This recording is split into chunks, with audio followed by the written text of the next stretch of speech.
Abraham's Story, Part 1 of 4. I was born into a family of idol makers. My father Terah spent his days carving statues of the moon god Nana for the people of Ur. As a boy, I watched him shape wood and stone into gods we could see and touch, but never hear.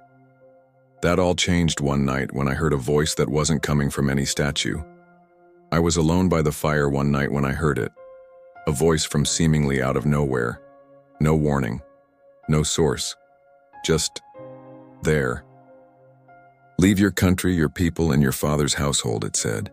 But it startled me at first.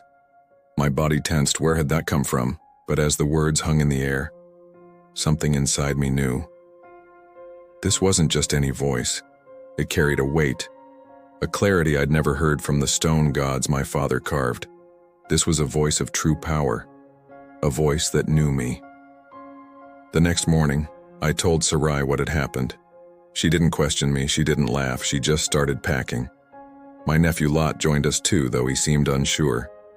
But my father Terah, he just stared at me, his hands gripping his carving tools like he wanted to argue, but couldn't. Finally, we left everything.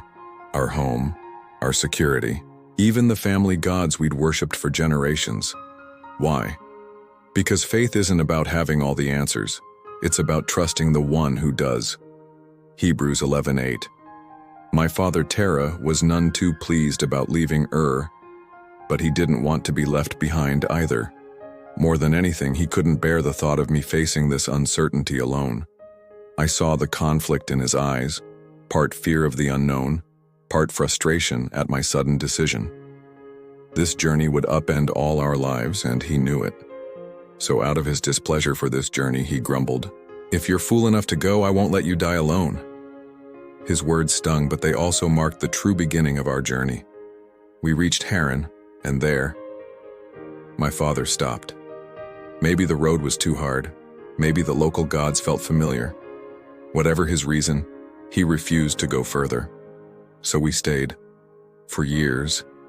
And for years I waited for my father to die, as it would only be then that we could continue this journey, knowing that my father would no longer slow us down and I could now fully obey the voice I heard. The voice I came to know not as an idol, not as a statue, but the voice of the one and only true God. At my father's funeral pyre, the wind picked up, and with it came that voice again. This wasn't the first time. There had been other moments in the desert winds that howled through our camp, in the crackling fires during lonely night watches, always the same voice, always unexplained, always calling me forward. This time it simply said, "Abram, keep going." That night, I finally understood. This was no ordinary voice. This was the one true God speaking. I took my father's favorite idol, the moon god he'd carved so carefully, and smashed it against the stones. Sarai nodded in approval as the pieces scattered. No more delays, no more false gods. This time we would not stop until we reached Canaan. Finally, we arrived in Canaan, the promised land. But instead of palaces and plenty, we found nomads, famine, and danger. My heart sank. Had God led us here just to starve?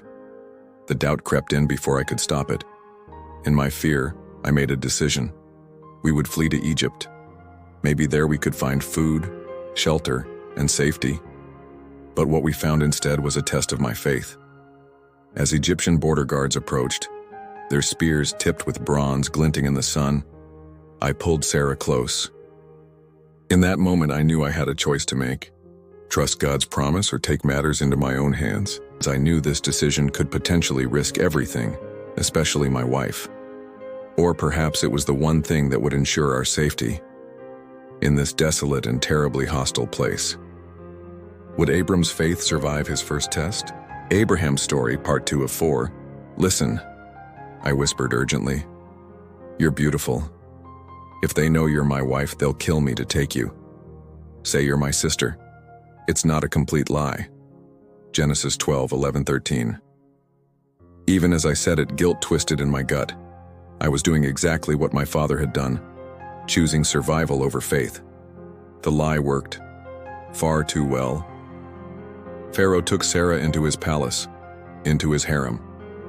In return, he gave me sheep, servants, and silver. But every gift felt like a weight dragging me deeper into my deception.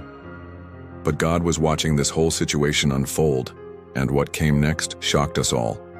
Pharaoh's house was rapidly stricken with plagues, until the truth came out, and then he summoned me, his face a mask of fury as he bellowed, "What have you done to me?" he roared.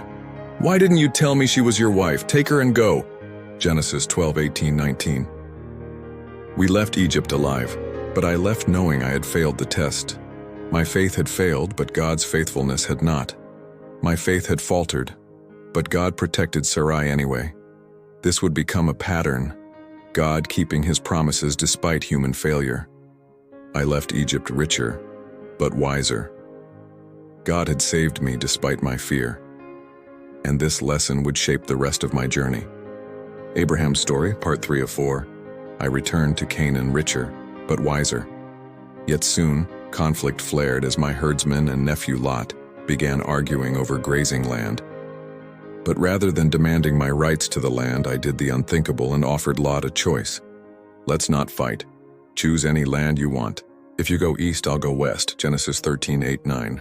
Lot took the best for himself, and God rewarded my generosity. Abram, look around you. All this land will be yours forever. As for your descendants, they will be plentiful, like the dust of the earth.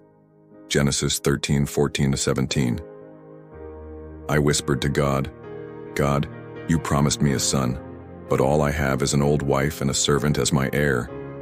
God answered, "Your heir will be your own flesh and blood. Now look up, count the stars. Just as those stars are many, so shall your offspring be." God didn't just renew his promise. He confirmed it in the most solemn way. In my day, covenants were sealed by walking through sacrifice.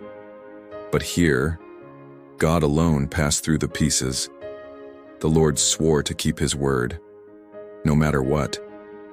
This land will belong to your descendants, not because you earned it, but because I promise it. Genesis 15:17-18. Sarai, now 75, clutched an empty cradle and bitterly exclaimed, "Abram, I know you're disappointed, for I am disappointed too. The Lord has kept me barren and childless. Since I am unable to produce a child, please take my servant Hagar. Maybe she can give you the son you want." Genesis 16:2. Although Sarai made that offer, she was furious when I accepted it. So furious, in fact, that she began lashing out at Hagar with cruel acts of harmful mistreatment. This cruelty frightened Hagar so much that with her 4-month pregnant belly, she fled into the wilderness to escape Sarai's rage. But in Hagar's attempt to flee, God sent an angel to gently persuade her to return and submit to Sarai. 5 months later, Ishmael was born, but he wasn't the son God promised. The impatience of this decision birthed strife that echoes even today. Abraham's story, part 3 of 4. 13 years passed since Ishmael's birth, but God had promised me a son through Sarai, a child of the covenant. But she was now 90, far past childbearing age. Had God forgotten? Just then, 3 mysterious travelers appear. Genesis 18:1-2. I rushed to serve them, but when I got closer to the 3, I was stunned at what I was seeing. These were no ordinary travelers. God, Yahweh, the eternal God himself, stood before Abram in human form, and with him, 2 angels, silent witnesses to God's promise now, but soon bound for Sodom on a mission of judgment. Sarai was standing outside the tent listening to the conversation, and began laughing almost hysterically in disbelief and muttering to herself, "How in the world can an old woman like me bear a child at this age?" she scoffed. While Sarai laughed and muttered, God looked toward the open flap of the tent to acknowledge her presence. Confused by her laughter, he abruptly turned to question me. "Why does Sarai doubt? Is anything too hard for the Lord? I will return to you at the appointed time next year, and Sarai will have a son." Genesis 18:13-14. I later came to realize this question wasn't a rebuke, it was a revelation.